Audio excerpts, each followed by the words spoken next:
All right, that's enough. Welcome back to Strongman Personal Finance. My name is Christopher Belly. I'm a certified CPA accountant. I'm a long-term boglehead investor. I'm author of the book Stop Being a Broke Loser. It's on Amazon. And have y'all seen Corsair stock in the after hours?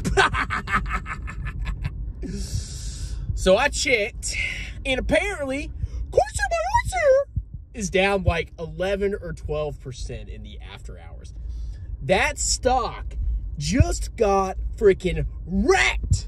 Now, I literally saw it go down right before I left work, like 5 minutes ago. And when I sat in my car, like literally 2 minutes ago, I quickly read a statement by the company. So apparently, their earnings are coming out on May 5th. But just now, or maybe an hour ago or so, they released their preliminary earnings reports. Now, I didn't see anything in there about profitability. I saw EBITDA, which I don't care about that crap. But they said that their revenue, and get this, their revenue from 2020, 2 years ago, has increased by 23%. But you know what the funniest thing about this report was? And this just proves that I called this thing 100% perfectly. And I'm not claiming to be a stock genius. I'm not a stock genius, okay? I do some discounted cash flow. I get a buy point. I buy a stock if I think it's a good price, and then I just let it go. But I called this one 100%. And Jeremy Financial Education, you should be ashamed of yourself because you should have listened to me. What did the report say? Go read the freaking report. I saw it in an article. From Q1 2021, so 1 year ago, they said they're not going to show any revenue growth. Zero. And you know what they said? Do you know what they literally said this in the report. They said the revenue growth from 2020 to 2021 was caused by stimulus checks and pent-up demand. Ladies and gentlemen, go back to my old videos. What did I say about Corsair stock? I said the stock was barely profitable. The company was barely profitable before the pandemic. And then I said once the pandemic started, they benefited from the pandemic. Their revenue exploded because of stimmy checks. And I said their profitability would go up because of, you know, all the demand. Of course, it was common sense. And I criticized Jeremy Financial Education over and over and over again about Corsair because it didn't make sense to me to buy a company that prior to the pandemic was barely profitable or losing money. And then in the height of the pandemic, because of stimulus checks, they were able to grow their revenue pretty significantly and turn a profit. This was a common sense call. And of course, that freaking moron, Jeremy Financial Education, doesn't care, okay? He saw the revenue go up.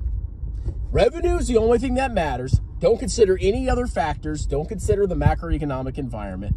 Just buy it because the revenue went up. And now he's getting freaking wrecked.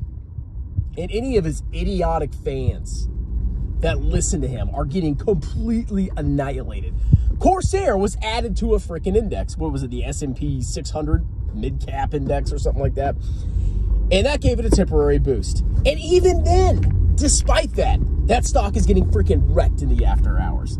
Now, I know Jeremy's going to make a video and he's going to try to highlight the highlights. And the only highlight is that from 2 years ago, their revenue has increased by 23%.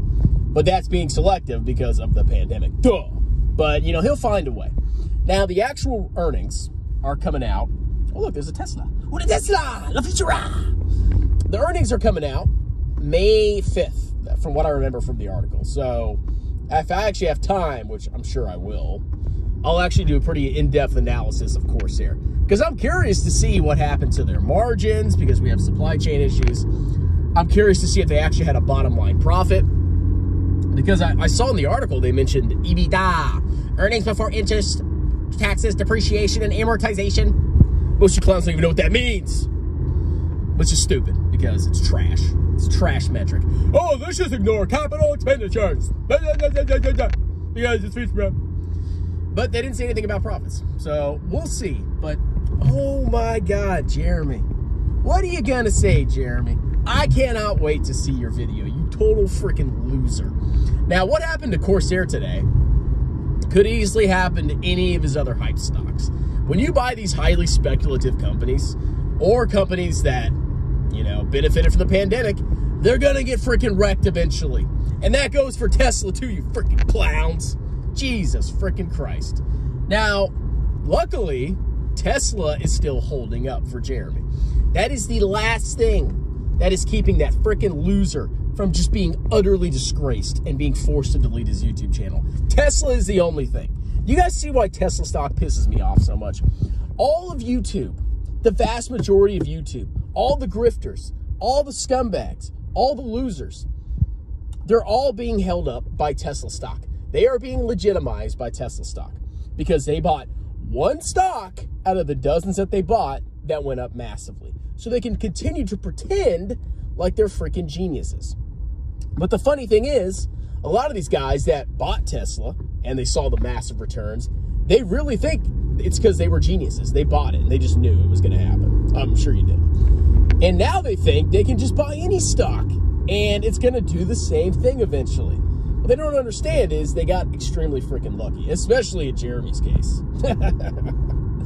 Oh my God. This is so awesome. Every day, it seems like every couple of days, Jeremy just gets hammered here, there, everywhere.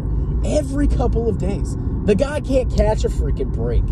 I think he's going to have a nervous breakdown. I really do. And that's why I say, you know, if you just max your tax advantage accounts and buy index funds, you don't have to worry about this crap. Man, you know how much stress I have? None. All right? If Tesla goes up, if Tesla goes to 10 trillion and I'm totally wrong, okay, guess what? I own Tesla in my index funds. I'll benefit.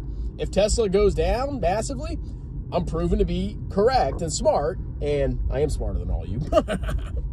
And I won't lose money, that much money, because it's a small part of my index funds. But if you're somebody like Jeremy, you're listening to Jeremy, and you're buying these stocks, and you're putting massive positions in it, then you're just asking to get freaking wrecked. I actually wonder if that girl, Diamond Hands Investing, I wonder if she was pumping Corsair stock. I may have to do a video about that. I don't know. Part of me just wants to, like, not bother with her, but she really pisses me off because she's literally Jeremy in female form. And she just doesn't, she has no shame whatsoever. Now, it's, oh, she's a girl, yeah, but she's literally pumping the same crap that Jeremy is, and look what happened. Anyway, that's it. I'm heading home. I'm going to put my kid in the car, and then I'm going to go on vacation. Somebody's car's broke down. All right, have a wonderful day. Cheers!